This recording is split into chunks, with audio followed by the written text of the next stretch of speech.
नमस्ते दोस्त, आपका बहुत बहुत स्वागत है। आज की रात हम एक ऐसी कहानी की ओर चल रहे हैं जो सुनने में भले ही साधारण लगे, लेकिन अपने भीतर पूरे गांव की ठंडी सांसें, अलाव की राख और बदलती जिंदगी की एक गहरी कसक समेटे हुए है। आज की कहानी का नाम है ठंडी सुबह और खुली शराब की दुकान। कड़ाके की ठंड की एक सुबह, जब गांव अभी नींद से पूरी तरह जागा भी नहीं था। अलाव के पास बैठे लोग हाथ तापते थे। खेतों में ओस मोतियों की तरह चमकती थीं और पगडंडियों पर चलने वाले कदम सीधे खेतों की ओर जाया करते थे। लेकिन उसी सुबह गांव के अमीर जमींदार ने पहली बार देसी शराब की एक दुकान खुलवा दी। जहां कभी ठंड में अलाव के पास खेती, मौसम और जिंदगी की बातें हुआ करती थीं, वहीं अब सुबह सुबह बोतलों की खनक सुनाई देने लगी। किसान खेत जाने से पहले दुकान की देहरी पर रुकने लगे। ओस से भीगे खेत इंतजार करते रह गए और जिंदगी धीरे धीरे फिसलने लगी। मुनाफा बढ़ता गया, लेकिन गांव की मिट्टी थकती चली गई।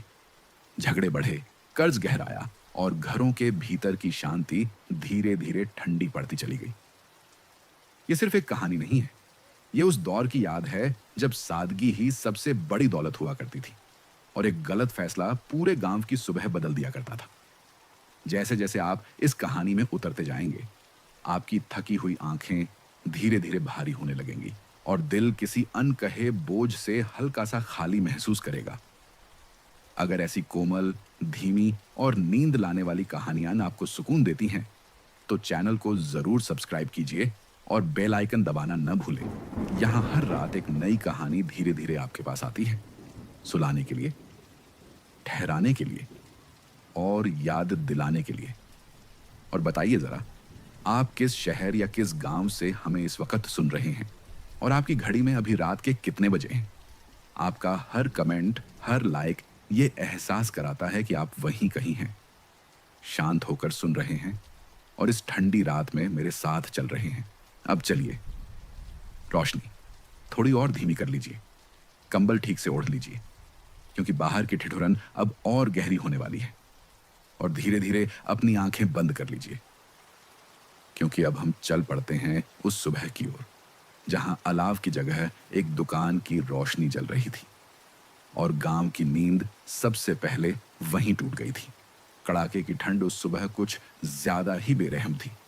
रात भर पाला गिरा था और अब भोर के वक्त गांव ऐसे सिकुड़ा पड़ा था जैसे किसी ने उसे सफेद चादर में कसकर लपेट दिया हो। कोहरा इतना घना कि सामने खड़ा आदमी भी परछाई भर दिखे। सांस लेते ही नथुनों में ठंड की चुभन उतर जाती और मुंह से निकलती भाप हवा में कुछ पल ठहरकर गायब हो जाती। गांव का चौराहा, जो बरसों से उसकी धड़कन रहा था, आज भी अपनी जगह खड़ा था। बीचों बीच जला हुआ अलाव, जिसके चारों ओर अधजली लकड़ियां, उड़ती राख और लाल पीली सुलगती आंच। वही अलाव जहां हर सर्दी की सुबह गांव इकट्ठा होता था। कोई खेत जाने से पहले हाथ सेंकता, कोई चाय की चुस्की के साथ रात की खबरें सुनाता, तो कोई बस आग को देखता रहता, जैसे उसमें अपने बीते दिनों की गर्माहट तलाश रहा हो। धनिया दादी अलाव के सबसे पास बैठी थी। उनकी झुर्रियों में भी ठंड बस गई थी, पर आंखों में अब भी वही पुराना गांव जिंदा था। वे हाथ फैलाकर आग की तरफ करती, जैसे अलाव से नहीं, समय से गर्मी मांग रही हो। पहले ऐसी ठंड में वे बोलना शुरू करती, फिर खुद ही रुक जाती। पहले की बातें अब सुनने वाला कौन था? भीखन यादव अलाव के दूसरी ओर बैठा था, फटी शॉल कंधों पर लपेटे, पैरों को आग की तरफ की। उसकी उंगलियां सुन्न पड़ चुकी थीं, लेकिन माथे की शिकन ठंड से नहीं थी। खेत याद आ रहे थे, गेहूं की बालियों पर जमी ओस, चने की फसल और वह अधूरी मेड़ जिसे आज ठीक करना था। सूरज निकलते ही उसे हल उठाना था, पर सुबह कुछ अजीब लग रही थी। हवा में सिर्फ लकड़ी के धुएं की गंध नहीं थी, कहीं से एक दूसरी भारी सी गंध आ रही थी, तेज, चुभती हुई, जैसे किसी ने सर्द हवा में आग की जगह नशा घोल दिया हो। भीखन ने नाक सिकोड़कर चारों ओर देखा। किसको कुछ सूंघ रहा है? हरखू ने हंसते हुए कहा। वह हरखू जो हमेशा सबसे पहले अलाव पर पहुंचता था, जिसके बिना चौराहे की सुबह अधूरी लगती थी।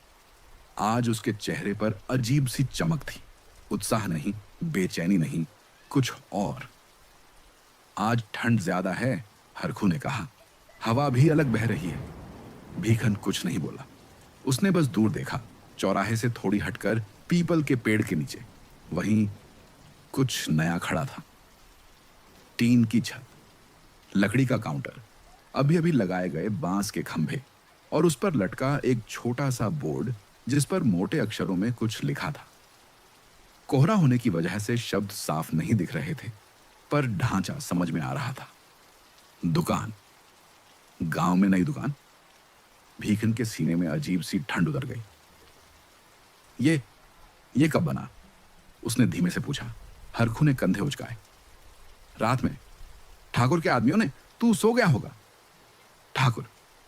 ठाकुर ईश्वरनाथ सिंह, गांव का नाम सुनते ही जिसका चेहरा सामने आ जाता था।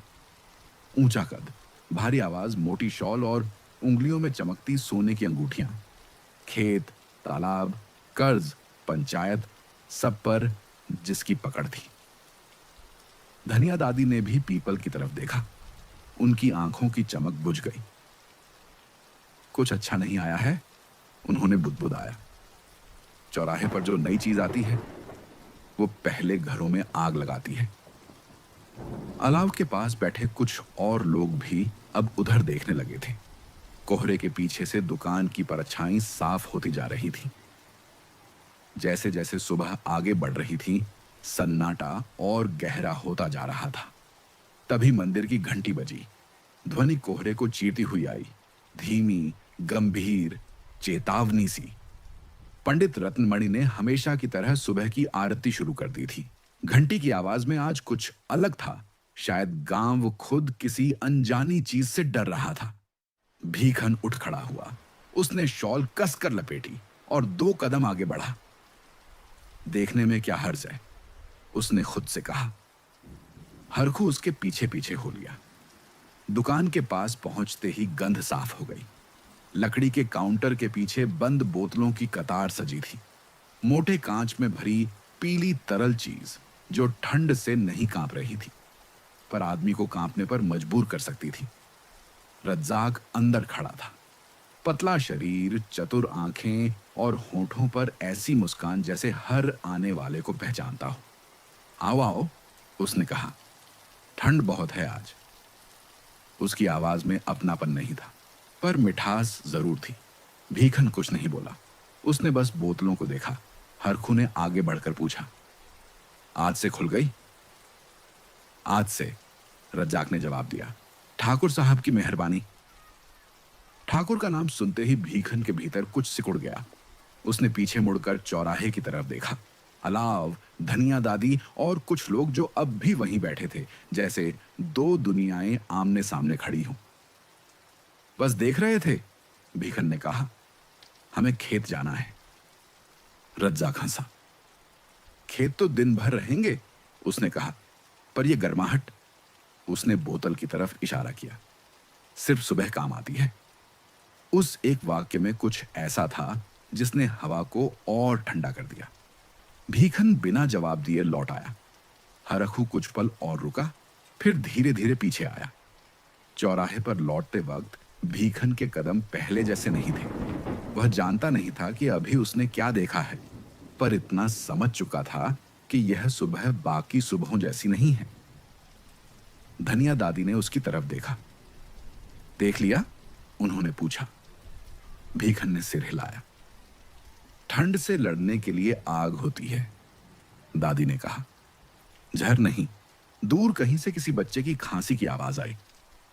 किसी घर में चूल्हा जला, किसी आंगन में बर्तन खनके, और उसी के साथ दुकान की तरफ पहला कदम पड़ा।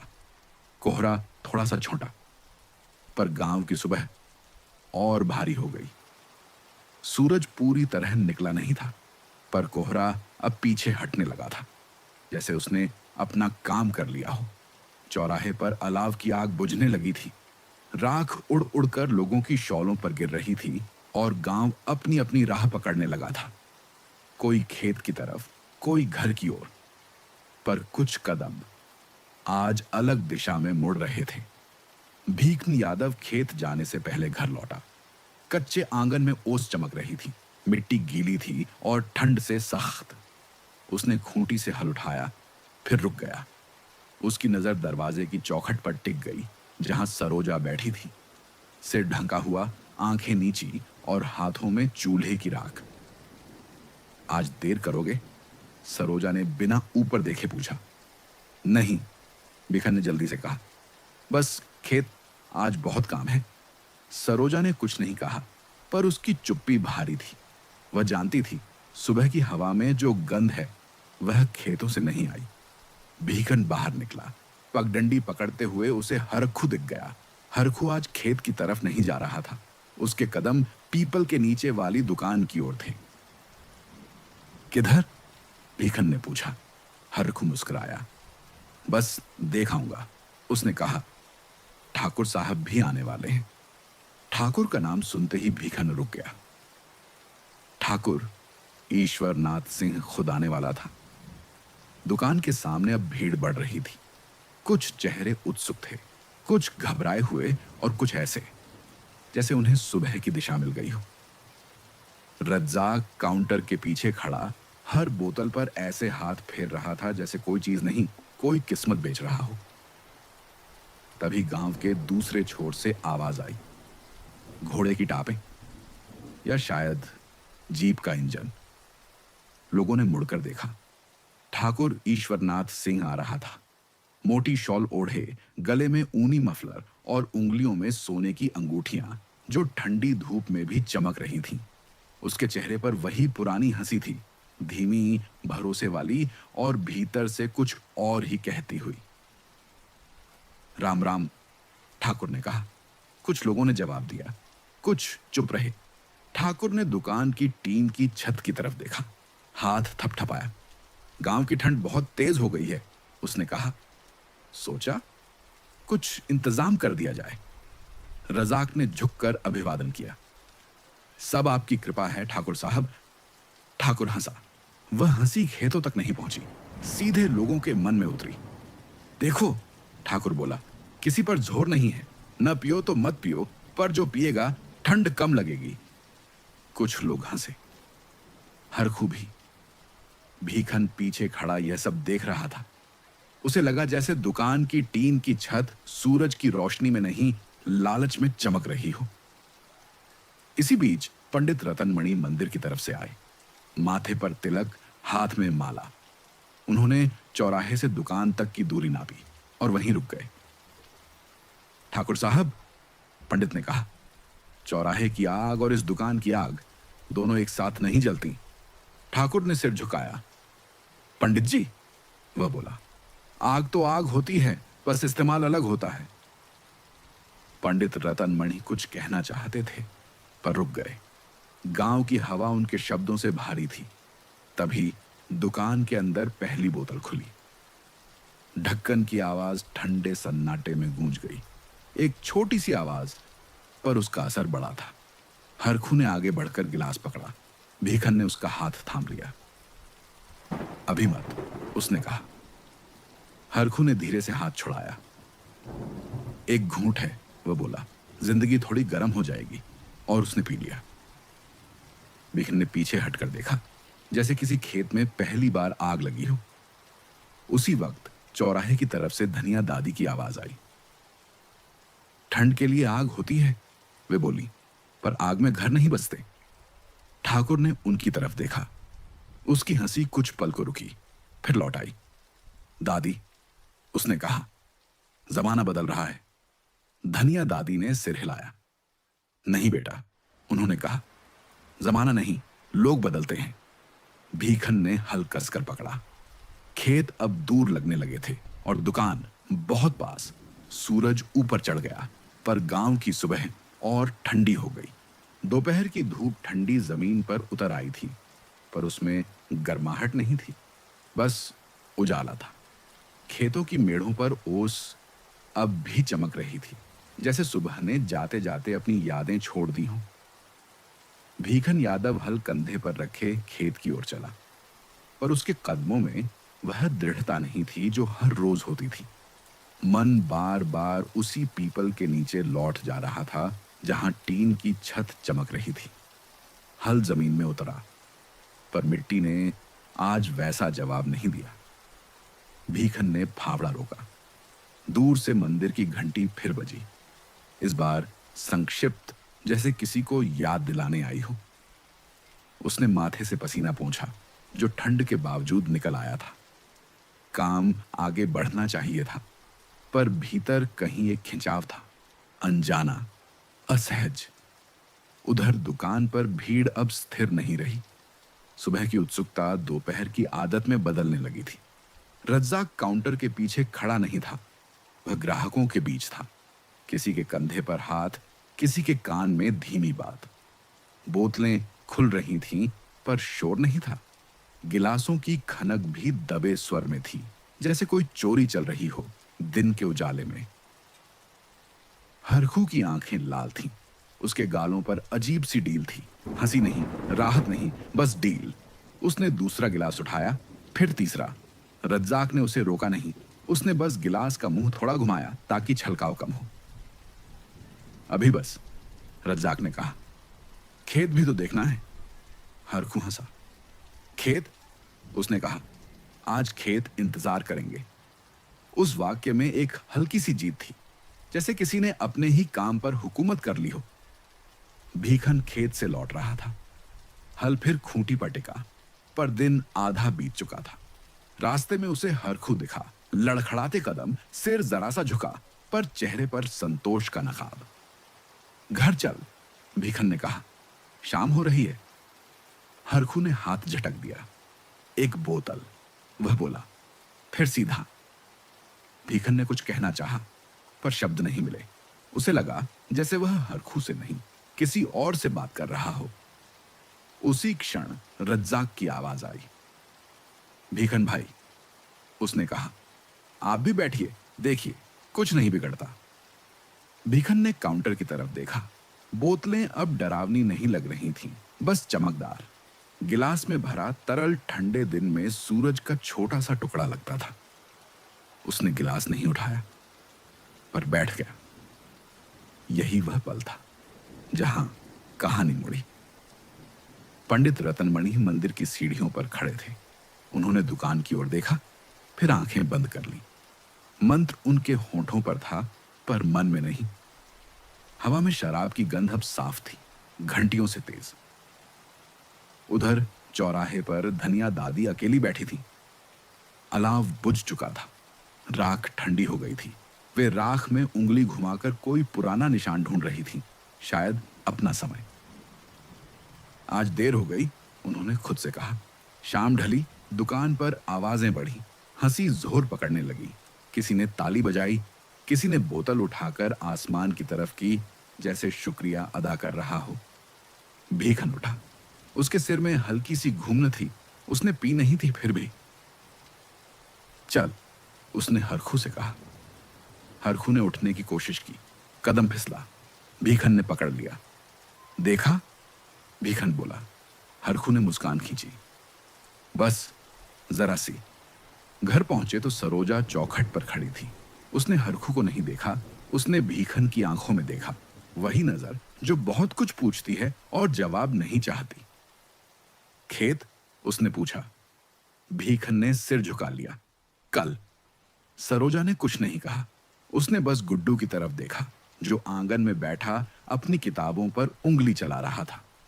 पन्नों से उठती स्याही की गंध शराब की गंध से अलग थी, साफ, सच्ची। रात गहरी हुई, दूर कहीं कुत्ता भौंका।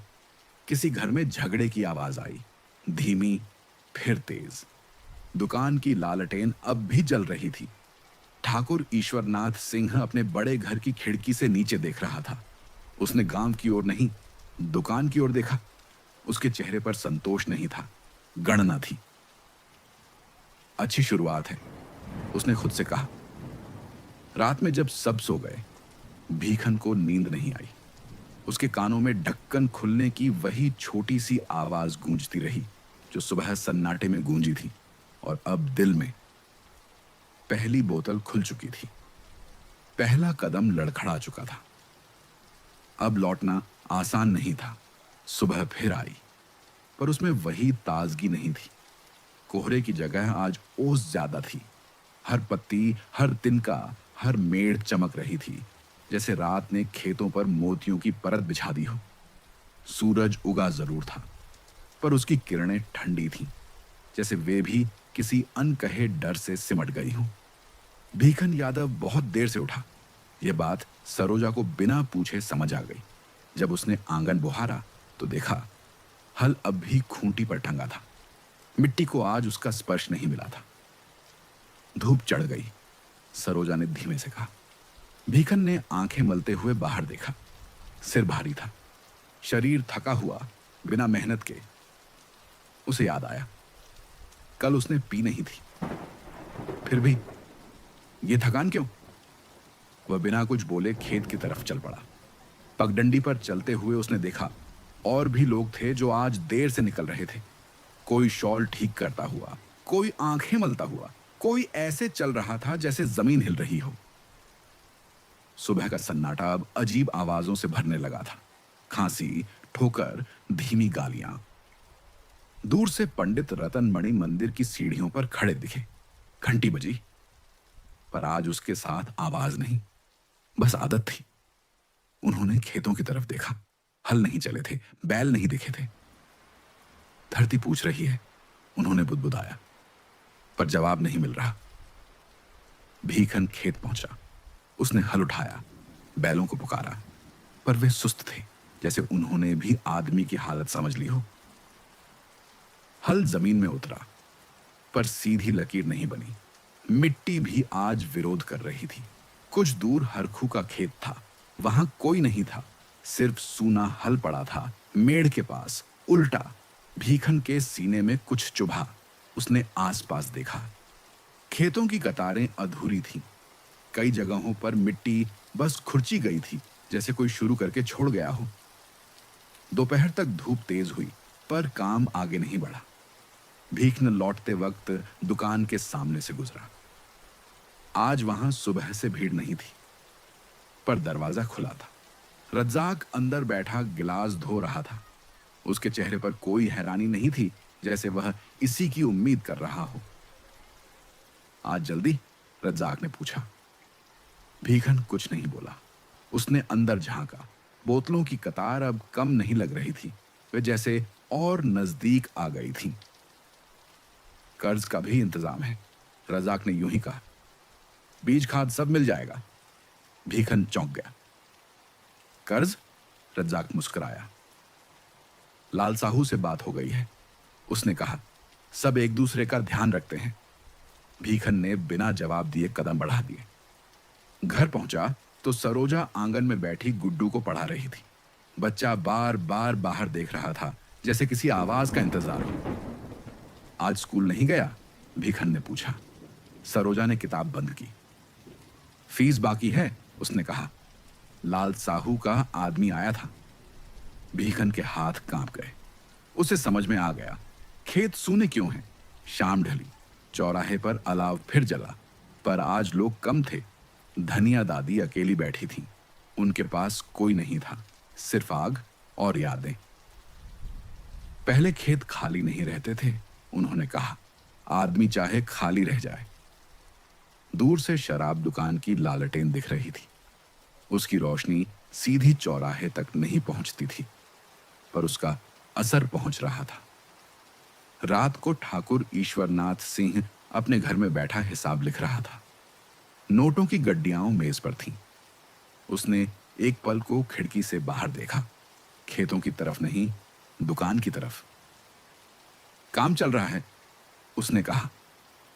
सब इंस्पेक्टर देवव्रत चौकी में बैठा कागज पलट रहा था। बाहर से शोर की आवाज आई, देर रात की हंसी, लड़खड़ाते कदम। उसने सिर उठाया, फिर झुका लिया।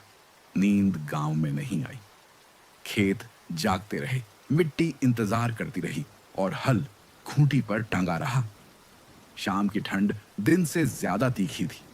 सूरज ढलते ही गांव पर एक अजीब सा बोझ उतर आया, जैसे उजाला जाते वक्त कुछ अपने साथ ले गया हो।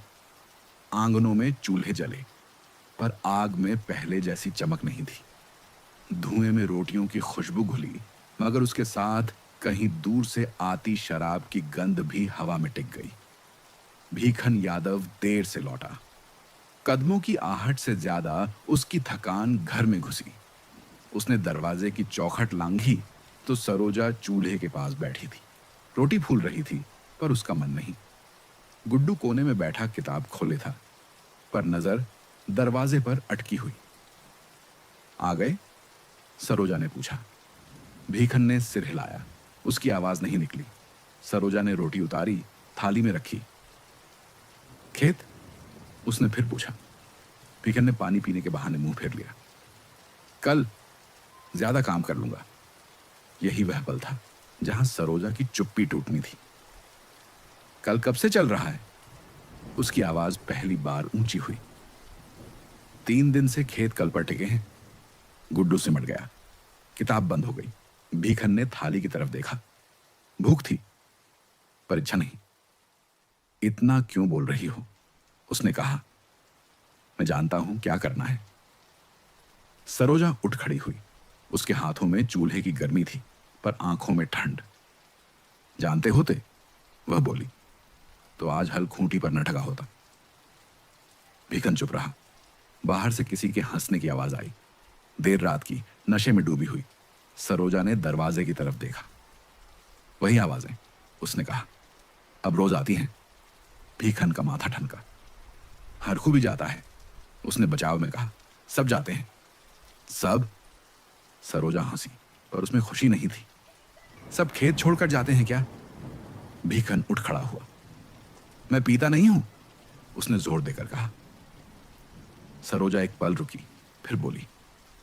पीना शुरू होने से पहले ही आदमी बदल जाता है भीखन। कमरे में सन्नाटा भर गया। बस चूल्हे की लकड़ी चटकने की आवाज थी। गुड्डू धीरे से बोला। बाबा, कल स्कूल में मास्टर जी ने कहा था। चुप, भीखन ने झट से कहा। सरोजा ने बच्चे को अपने पास खींच लिया। बोलने दो, उसने कहा। गुड्डू की आवाज कांप रही थी। कह रहे थे फीस नहीं आई तो बैठने नहीं देंगे। भीखन की आंखें झुक गईं। उसके सामने लाल साहू का चेहरा उभरा, मुस्कान के साथ। उसी वक्त दरवाजे पर दस्तक हुई। भीखन ने खोला। सामने हरखू खड़ा था, आंखें भारी, कदम डगमगाते। चल, हरखू बोला। बस एक गिलास। सरोजा दरवाजे तक आ गई। उसने हरखू को नहीं, भीखन को देखा। आज नहीं, उसकी आवाज शांत थी। आज घर में रहो। हरखू हंसा। घर? वह बोला। घर तो कल भी रहेगा। भीखन ने एक कदम बाहर बढ़ाया, फिर रुका। सरोजा ने धीरे से कहा। अगर आज गए तो कल ये घर वैसा नहीं रहेगा। भीखन के भीतर कुछ टूटा। वह बाहर नहीं गया। हरखू कुछ पल खड़ा रहा, फिर लड़खड़ाते हुए चला गया। रात गहरी हुई। दुकान की लालटेन अब भी जल रही थी। धनिया दादी अपने आंगन में बैठी आसमान देख रही थी। औरत की चुप्पी टूटे, उन्होंने खुद से कहा। तो समझो घर अभी जिंदा है। दूर ठाकुर ईश्वरनाथ सिंह ने खिड़की बंद की। उसे यह नहीं दिखा कि किस घर में रोशनी जली है। बस यह दिखा कि दुकान में भीड़ कम नहीं हुई। सब इंस्पेक्टर देवव्रत ने चौकी में बैठकर एक लंबी सांस ली। आज उसे किसी ने शिकायत नहीं दी, और यही बात उसे सबसे ज्यादा डराने लगी। भीखन देर रात तक जागता रहा। सरोजा चुपचाप पास लेटी थी। दोनों के बीच शब्द नहीं थे, पर सवाल बहुत थे, और उन सवालों के बीच दुकान की लालटेन अब भी जल रही थी। सुबह का उजाला जैसे डरता हुआ आया। रात की ठंड अब भी मिट्टी में जमी थी, और हवा में कल की बहस की गूंज थी। घर के आंगन में पड़े घड़े का पानी बर्फ सा ठंडा था। भीखन यादव ने मुंह धोया, पर मन का बोझ नहीं उतरा। सरोजा चुपचाप चूल्हे पर चाय रख रही थी। गुड्डू आज बिना बोले तैयार हो रहा था। न सवाल, न जिद। दरवाजे के बाहर से खांसी की आवाज आई। लाल साहू का आदमी था। पतली मूछें, मोटा बस्ता और आंखों में हिसाब। साहू जी ने बुलाया है, उसने ऐसे कहा जैसे एहसान जता रहा हो। सरोजा का हाथ रुक गया। भीखन समझ गया अब टालना मुश्किल है।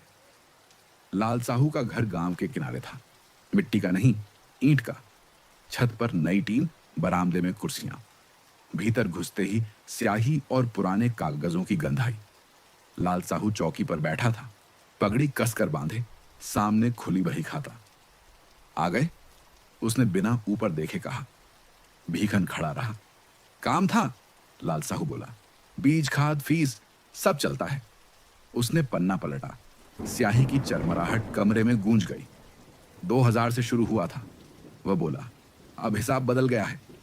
भीखन के गले में कुछ अटक गया। मैं चुका दूंगा, उसने कहा। लाल साहू मुस्कुराया। किसान कभी मना नहीं करता, उसने कहा। बस समय मांगता है। वह मुस्कान भारी थी, मीठी नहीं। ठाकुर साहब ने कहा है, लाल साहू ने ऐसे ही जोड़ा। किसी को दिक्कत नहीं होनी चाहिए। ठाकुर का नाम फिर सामने आ गया, हर मोड़ पर। लाल साहू ने एक कागज आगे बढ़ाया। अंगूठा, उसने कहा। भीखन ने स्याही में उंगली डुबोई। ठंड से नहीं, डर से हाथ कांप रहा था। उधर दुकान पर रज्ज आग की रफ्तार तेज थी। लालटेन दिन में भी जली थी। हरखू आज फिर आया था, सुबह ही। खेत? रज्जाक ने पूछा। हरखू ने गिलास उठाया। आज बाद में। गांव में खबर फैल गई, कर्ज बांटा जा रहा है। कुछ लोग राहत में थे, कुछ और गहरे फंस रहे थे। पंडित रतनमणि मंदिर के बाहर खड़े थे। उन्होंने लाल साहू के घर की ओर देखा और फिर दुकान की ओर। दोनों के बीच सीधी सड़क थी। रस्सी कस रही है, उन्होंने कहा, और लोग समझ रहे हैं कि सहारा मिल रहा है। शाम को भीखन घर लौटा। हाथ खाली थे, पर जेब भारी। सरोजा ने देखा। कहां से? उसने पूछा। भीखन ने कुछ नहीं कहा। उसने बस कागज रखा। सरोजा ने पढ़ा नहीं। उसने स्याही देखी। कर्ज? उसकी आवाज कांपी। भीखन ने सिर हिलाया। बच्चे की फीस। सरोजा बैठ गई। उसकी आंखें भर आईं, पर आंसू नहीं गिरे। कर्ज आग जैसा होता है, उसने कहा। पहले गर्मी देता है, फिर जलाता है। गुड्डू ने कागज देखा। उसकी समझ से बाहर था, पर डर समझ में आ गया। रात ढली। दुकान पर झगड़े की आवाज आई। कोई बोतल टूटी। सब इंस्पेक्टर देवव्रत चौकी से निकला। वह दुकान के पास पहुंचा। रज्जाक ने मुस्कुराकर देखा। सब ठीक है साहब, उसने कहा। देवव्रत ने चारों ओर देखा। लड़खड़ाते कदम, लाल आंखें और दूर खड़े ठाकुर ईश्वरनाथ सिंह का आदमी। वह बिना कुछ बोले लौट आया। रात के सन्नाटे में धनिया दादी की आवाज गूंजी। कागज की स्याही, उन्होंने कहा, खून से भी गहरी होती है। भीखन देर तक जागता रहा। कागज उसके तकिए के नीचे था और दुकान की लालटेन उसकी आंखों में। कर्ज की पर्ची लिखी जा चुकी थी। अब कहानी पलटने वाली थी। सुबह की ठंड आज कुछ ज्यादा ही चुप थी। न कोहरा था, न हवा में शोर। बस एक दबा हुआ सन्नाटा जो हर घर के आंगन में उतर आया था। सूरज निकला जरूर, पर उसकी रोशनी में डर की परत थी। जैसे गांव को पता हो कि आज किसी बच्चे का मन भारी होने वाला है। गुड्डू ने अपना स्कूल बैग उठाया। वह बैग पहले हल्का लगता था, किताबों से नहीं, उम्मीद से भरा हुआ। आज वह कंधे पर रखते ही बोझ बन गया। पट्टी थोड़ी ढीली थी, पर उसे कसने की जगह गुड्डू ने कंधे झुका लिए। आज जाओगे? सरोजा ने पूछा। गुड्डू ने सिर हिलाया। मास्टर जी ने कहा है, उसने धीरे से कहा। भीखन बाहर खड़ा था। उसने बेटे को देखा, पर नजर नहीं मिला पाया। पगडंडी पर चलते हुए गुड्डू ने देखा। कुछ और बच्चे भी थे, पर उनकी चाल तेज नहीं थी। सबके कदम जैसे एक ही डर पर टिके थे। स्कूल के सामने मास्टर जी खड़े थे, हाथ में रजिस्टर, आंखों में सख्ती। जिसकी फीस बाकी है, उन्होंने कहा, वह अंदर नहीं बैठेगा। गुड्डू ने बैग नीचे रखा। उसकी उंगलियां कांप रही थीं। भीख ने दूर से यह सब देख रहा था। उसके पैर आगे नहीं बढ़े, जैसे जमीन ने रोक लिया हो। बाबा, गुड्डू ने पुकारा। आवाज भीखन के भीतर तक उतर गई। मास्टर जी ने कागज पलटा। नाम? गुड्डू, बच्चे ने कहा। जाओ, मास्टर जी बोले। आज घर। गुड्डू ने बैग उठाया, पर पीठ पर नहीं रखा। वह उसे सीने से लगाए लौट आया। रास्ते में वह दुकान के सामने रुका। वहां हरखू बैठा था। सुबह सुबह क्या हुआ? हरखू ने पूछा। गुड्डू ने कुछ नहीं कहा। उसने बस बैग को और कसकर पकड़ा। घर पहुंचा तो सरोजा ने देखते ही समझ लिया। उसने बच्चे को सीने से लगा लिया। रो मत, उसने कहा, सब ठीक हो जाएगा। भीखन खड़ा रहा। उसकी मुट्ठियां भींच गईं। आज नहीं जाना चाहिए था, वह बुदबुदाया।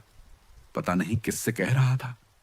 शाम को चौराहे पर अलाव जला, पर आज बच्चे नहीं थे, सिर्फ बड़े लोग और भारी चेहरों की कतार।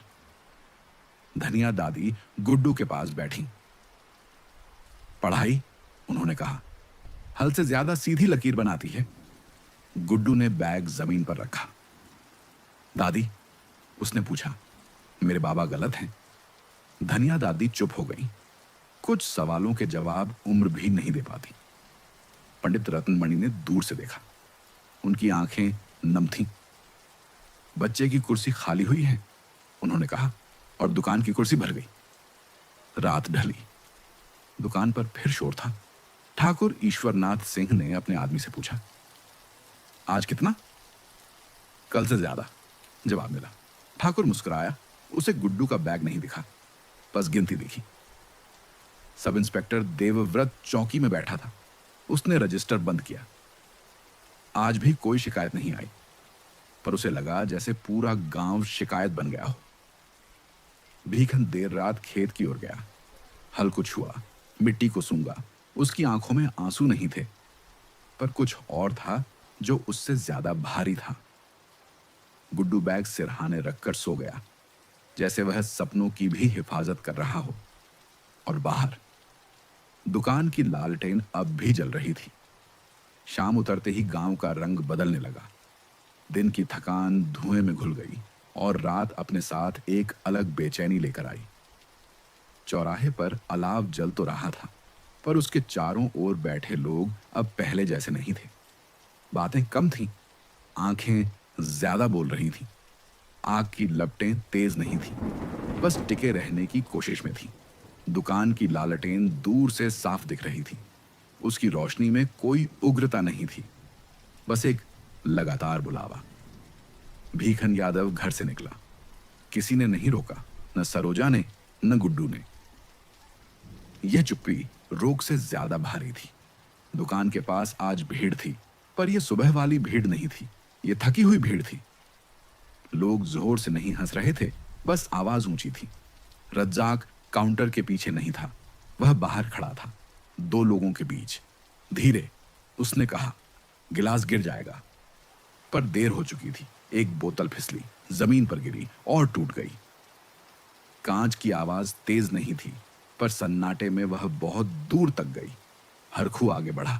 उसकी आंखें लाल थीं, पर उनमें अब चमक नहीं थी। किसने धक्का दिया? वह बोला। दूसरा आदमी भी नशे में था।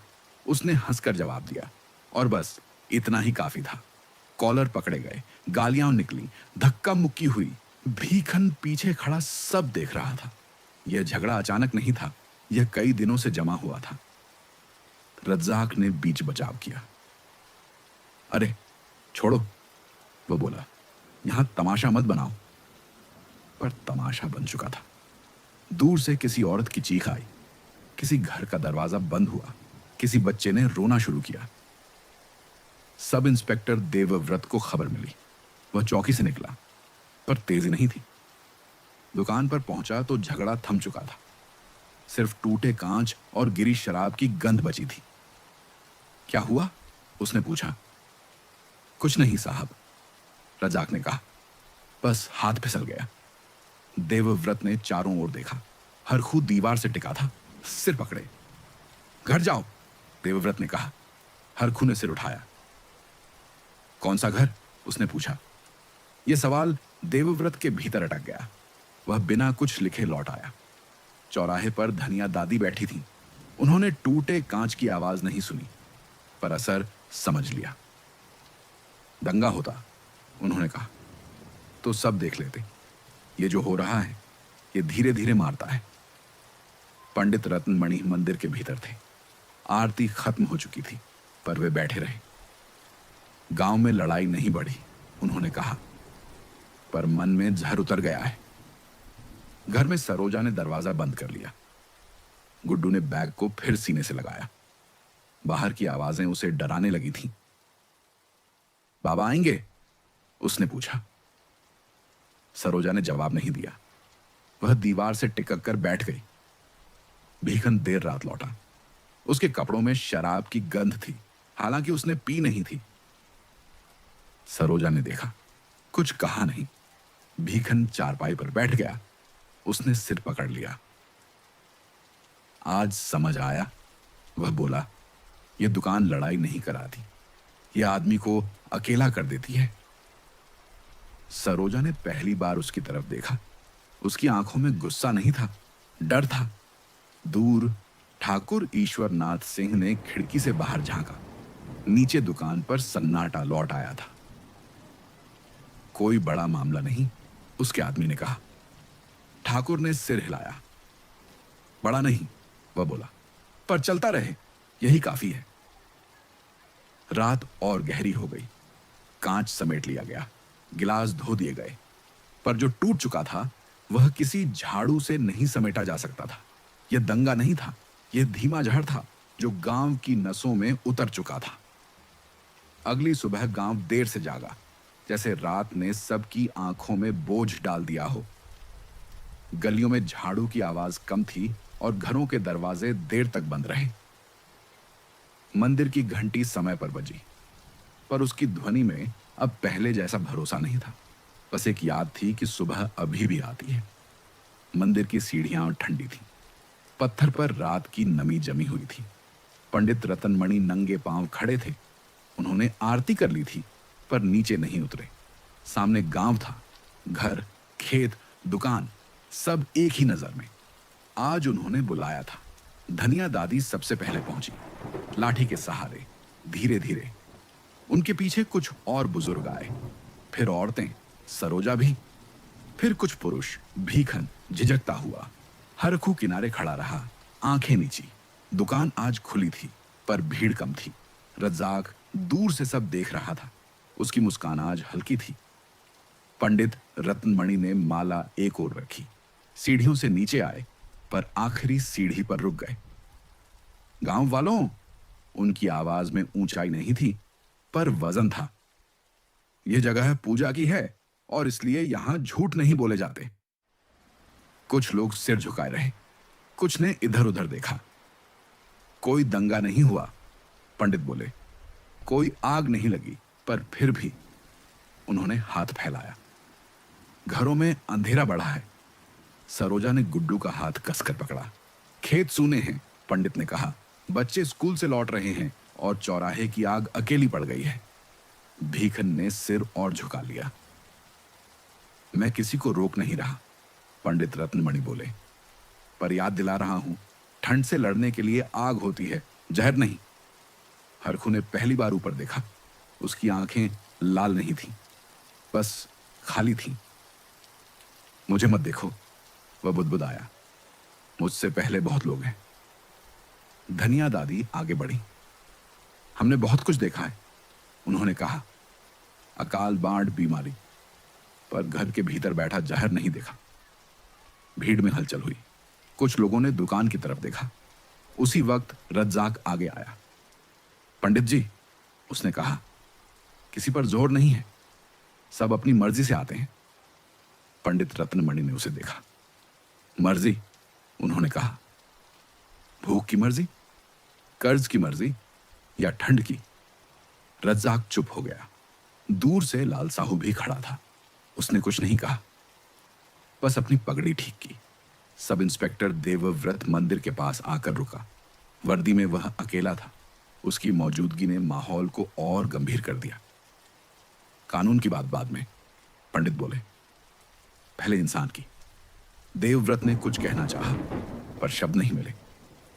अगर आज नहीं रुके, पंडित रतनमणि ने कहा, तो कल रोकने को कुछ बचेगा नहीं। भीखन ने एक कदम आगे बढ़ाया। उसकी आवाज कांपी। अगर दुकान बंद नहीं हुई, वह बोला, तो खेत बंद हो जाएंगे। यह वाक्य हवा में ठहर गया। सरोजा ने उसकी तरफ देखा।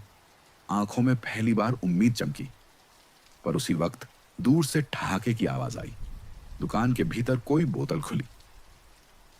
ठाकुर ईश्वरनाथ सिंह का आदमी आया। ठाकुर साहब कहते हैं, वह बोला, सब कानून के दायरे में हैं। मंदिर की सीढ़ियों पर सन्नाटा उतर आया। पंडित रतनमणि ने आखिरी बार घंटी बजाई। ध्वनि गूंजी, पर इस बार वह चेतावनी थी। मैंने कहा, उन्होंने धीमे से कहा, अब सुनना तुम्हारे हाथ में है। लोग धीरे धीरे लौटने लगे, कोई घर की ओर, कोई दुकान की ओर। मंदिर खाली हो गया। सीढ़ियां फिर ठंडी पड़ गईं। धनिया दादी ने सरोजा से कहा, लड़ाई बाहर नहीं होगी, ये घरों के भीतर लड़ी जाएगी। भीखने ने दूर खेतों की तरफ देखा। उसे लगा धरती उसे देख रही है और दुकान अब भी खुली थी। रात के अंधेरे में चांद छिपा था और पूरा गांव जैसे किसी ठहरे हुए ख्वाब में डूबा था। मंदिर की सीढ़ियां अब खाली थीं और चौराहा सुना पड़ा था। अलाव बुझ चुका था, पर उसकी राख हवा में उड़ रही थी। घने पेड़ों के नीचे जहां पहले खुशियां बंटी थीं, अब सिर्फ पत्तियां सरकती थीं और वहीं से दिन की गड़बड़ी और रात का सन्नाटा परस्पर जुड़ रहे थे। भीखन यादव चौकी की ओर बढ़ रहा था, धीरे भारी कदमों से। वह समझ चुका था कि आज गांव में एक फैसला होना है और वह खुद उस फैसले का हिस्सा बन चुका था। आज उसके अंदर कुछ टूट चुका था। वह पहले जैसा नहीं रहा। आज उसके कदमों में वह आत्मविश्वास नहीं था जो पहले खेतों में था। आज वह किसी अन्य रास्ते पर था और उसका यह रास्ता किसी और का था। यह बात उसे अब तक समझ में आ चुकी थी। चौकी के पास पहुंचा तो देख लिया, सब इंस्पेक्टर देवव्रत बैठा था, एक पेड़ के नीचे, अपने हाथों में रिपोर्ट्स लिए। अंधेरे में भी उसकी आंखें चमक रही थीं, लेकिन उस चमक में अब वही सख्ती नहीं थी जो कभी गांव के भीतर थमी रहती थी। वह आज किसी दबाव में था। उसकी नजरें झुकी हुई थीं, लेकिन जब भी वह रिपोर्ट्स के पन्ने पलटता, उसकी आंखों में एक नई चिंता चमक उठती थी। भीखन ने करीब आकर उसे देखा, फिर हल्के से खांसा। साहब, उसने धीमे से कहा, कुछ काम है। देवव्रत ने सिर उठाया। वह तंग था, थका हुआ, जैसे कोई पूरी रात बर्फ में पड़ा हो और फिर सूरज की तपिश में उसे उठने के लिए मजबूर किया हो। क्या काम? उसकी आवाज में वह सहजता नहीं थी। जो हो चुका है। वह फिर कागजों में उलझने लगा। भीखन एक कदम आगे बढ़ा। साहब, उसने कहा, गांव में जो कुछ भी हो रहा है वह सब आपके सामने है। आज तक जो लोग डरते थे, आज वही लोग सच्चाई के लिए आवाज उठा रहे हैं। रज्जाक ने जो दुकान खोली है, वह सिर्फ एक दुकान नहीं है, वह हमारी जिंदगी के साथ खिलवाड़ है। देवव्रत ने कागज को एक किनारे रखा और बैठ गया। उसके चेहरे पर हल्की सी थकावट थी, पर कुछ और भी था, कुछ जिसे वह अनदेखा करने की कोशिश कर रहा था। यह सिर्फ एक दुकान नहीं है भीखन, उसने कहा, यह एक फैसले का हिस्सा है जिसे लोग खुद चुन रहे हैं। भीखन चुप रहा। उसने देवव्रत को देखा। यह एक फैसला नहीं, एक फंसी हुई जंजीर है, उसने कहा। हम सबको बांध लिया है। देवव्रत ने फिर कागज उठाया, फिर नीचे कर दिया। वह मन ही मन किसी चीज को समझने की कोशिश कर रहा था। अगर तुम सही कह रहे हो, उसने कहा, तो फिर हम क्या कर सकते हैं? भीखन की नजरें देवव्रत के चेहरे पर थीं। सिर्फ सवाल थे, लेकिन जवाब कहीं से नहीं मिल रहे थे। कुछ नहीं होगा साहब, उसने कहा। अगर हम ऐसा ही देखते रहे, आप जो कुछ भी कर रहे हैं वह सब एक मजाक बन जाएगा। देवव्रत की आंखें अब कुछ तीखी हो गईं। लेकिन उस तीव्रता में भी एक दर्द छिपा हुआ था। तो फिर क्या चाहिए तुम्हें? उसने पूछा। क्या तुम भी दुकान बंद करने की बात कर रहे हो? क्या तुम इसे मेरी जिम्मेदारी मानते हो? भीखन ने सिर झुकाया। मैं जानता हूं कि आप क्या महसूस कर रहे हैं साहब। मुझे एहसास है कि आप दबाव में हैं और यह दबाव कहां से आ रहा है वह भी समझता हूं। उसकी आवाज में अब एक सच्चाई थी जिसे उसने खुद महसूस किया था। लेकिन साहब, भीखन बोला, हमारा गांव, हमारा घर, हमारी जिंदगी, हमने अपनी आंखों से देखी है इन बातों को। यह दुकान और यह नशा हमारी सभ्यता को मिटा रहा है। क्या आप भी इसे बढ़ावा देना चाहते हैं? देवव्रत कुछ देर चुप रहा। उसकी नजरें जमीन में घुसी हुई थीं। अगर मैं इसे बंद करता हूं, उसने धीमे से कहा, तो फिर कौन हमारे खिलाफ खड़ा होगा? कभी ना कभी कोई तो खड़ा होगा, भीखन ने जवाब दिया। लेकिन पहले हम सबको तो खड़ा होने देना चाहिए। देवव्रत ने गहरी सांस ली, फिर अपनी रिपोर्ट्स पर नजर डाली। तुम ठीक कहते हो भीखन, उसने कहा, लेकिन हर बार ऐसा आसान नहीं होता। आपकी स्थिति तो आसान है साहब, भीखन ने कहा, लेकिन हमारी नहीं। हमारा घर, हमारे खेत, हमारे बच्चों का भविष्य इस सब पर निर्भर करता है। देवव्रत की आंखों में एक हल्की चमक आई, जैसे वह समझ चुका हो कि इस समय क्या जरूरी है। आज के बाद मैं इस पर ध्यान दूंगा, उसने कहा। लेकिन देखो भीखन, मेरी भी सीमाएं हैं। भीखन ने सिर झुकाया। आपकी सीमाएं वही हैं साहब जो हम सबकी हैं। आप जानते हैं और हम जानते हैं, जो गलत है वह अब हमें सही नहीं लग सकता। तभी पास से किसी के चिल्लाने की आवाज आई। किसी ने कहा, दुकान की ओर। दोनों उठे। देवव्रत ने कागज इकट्ठा किया और कहा, चलो कुछ करना होगा। लेकिन याद रखना भीखन, हर चीज एक कदम से शुरू होती है। भीखन ने एक आखिरी बार चौकी के दरवाजे की ओर देखा।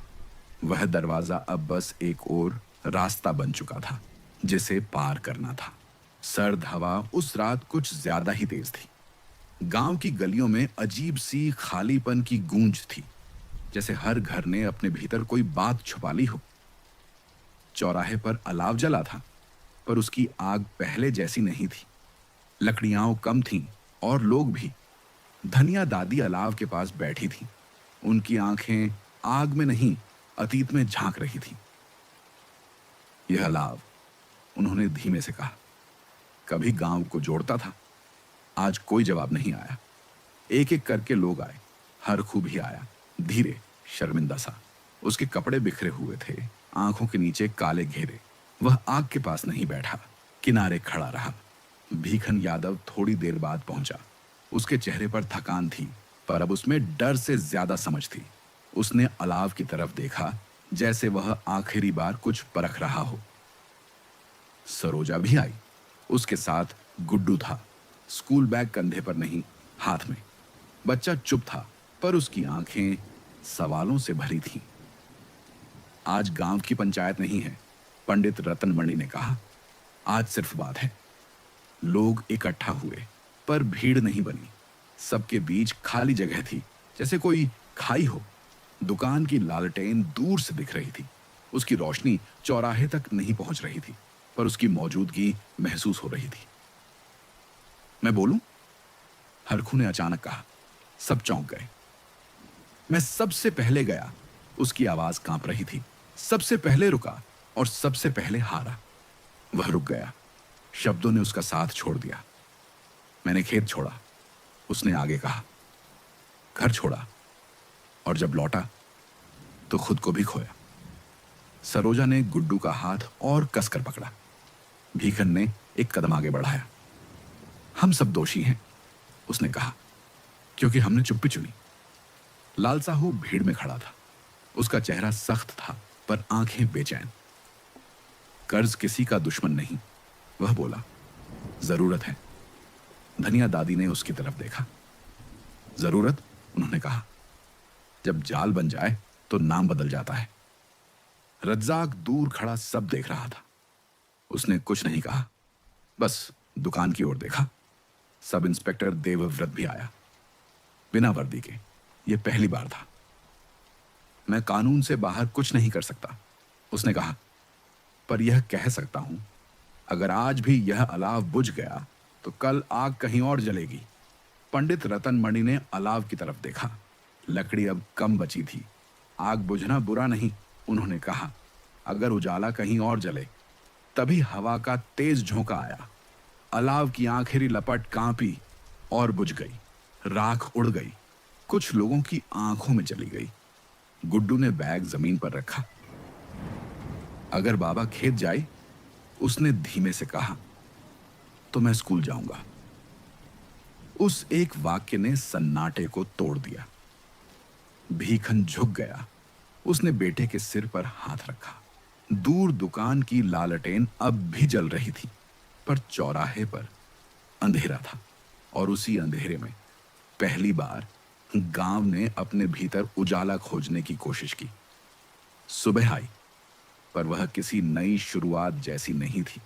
वह बस एक सच थी जो रात के बाद मजबूरी में आती है। कोहरा हल्का था, पर ठंड अब भी वैसी ही थी। गांव का वाइट दृश्य जैसे दो हिस्सों में बंटा पड़ा था। एक तरफ खेत, सूनी मेढ़ें, अधूरी जुताई और इंतजार करती मिट्टी। दूसरी तरफ पीपल के नीचे चमकती टीन की छत, जलती लालटेन और खुली देसी शराब की दुकान। बीच में गांव। भीखन यादव बहुत सुबह उठा। आज उसके उठने में न बोझ था, न हिचक। उसने खूंटी से हल उतारा। लकड़ी ठंडी थी, पर भरोसेमंद। सरोजा दरवाजे पर खड़ी थी। उसने कुछ नहीं पूछा, बस हल को देखा और पहली बार मुस्कुराई। आज, भीखन बोला। खेत? सरोजा ने सिर हिलाया। गुड्डू ने चुपचाप स्कूल बैग उठाया। आज बैग बोझ नहीं था, वह रास्ता था। जब भीखन खेत पहुंचा तो अकेला नहीं था। हरखू भी वहां था। आंखों में शर्म थी, पर हाथों में काम। देर हो गई, उसने कहा। धरती इंतजार करती है, भीखन ने जवाब दिया, पर हमेशा नहीं। हल जमीन में उतरा। इस बार सीधी लकीर बनी, मिट्टी जैसे सांस ले रही हो। दूर मंदिर की घंटी बजी। पंडित रतन मणि ने आंखें बंद कर लीं। आज उनकी प्रार्थना में शब्द कम थे, आशा ज्यादा। चौराहे पर धनिया दादी बैठी थी। अलाव नहीं जला था, पर वे ठंड से नहीं कांप रही थी। कुछ आगे, उन्होंने खुद से कहा, याद बनकर ही ठीक रहती है। उधर दुकान पर भी सुबह थी। रज्जाक काउंटर के पीछे खड़ा था, पर आज उसके सामने भीड़ नहीं थी। लाल साहू आया। उसने इधर उधर देखा। आज कम लोग? उसने पूछा। रज्जाक ने कंधे उचकाए। शायद खेत में होंगे। लाल साहू की भौहें तन गईं। उसने दूर खेतों की तरफ देखा और पहली बार उसे चिंता हुई। ठाकुर ईश्वरनाथ सिंह अपने बड़े घर की छत पर खड़ा था। उसने भी वहीं देखा। खेतों में चलते लोग। दुकान अभी भी खुली थी। कानून के हिसाब से सब सही था, पर हवा बदल चुकी थी। सब इंस्पेक्टर देवव्रत गांव की गली से गुजरा। उसने कुछ नहीं रोका, कुछ नहीं कहा, बस देखा। स्कूल के सामने गुड्डू बैठा था, क्लास के अंदर। मास्टर जी ने रजिस्टर खोला। नाम? उन्होंने पूछा। गुड्डू, उसने साफ आवाज में कहा। आज किसी ने उसे बाहर नहीं भेजा। शाम ढली। गांव फिर दो हिस्सों में देखा। दुकान की लालटेन अब भी जल रही थी, पर उसकी रोशनी फीकी थी। खेतों में लोग देर तक काम करते रहे। हंसी नहीं थी, पर संतोष था। भीखन खेत से लौटा। उसके कपड़ों में शराब की नहीं, मिट्टी की गंध थी। सरोजा ने दरवाजा खोला। गुड्डू दौड़ कर आया। आज पढ़ाया क्या? भीखन ने पूछा। भविष्य, गुड्डू बोला, बिना जाने कि वह क्या कह गया। रात आई। गांव शांत था। कोई बड़ा हंगामा नहीं हुआ। कोई दुकान बंद नहीं हुई। कोई ठाकुर गिरा नहीं। बस इतना हुआ, कुछ लोग मुड़े, कुछ नहीं मुड़े। गांव बचा नहीं, पर उसने लड़ना सीख लिया। और वही शायद सबसे बड़ी जीत थी।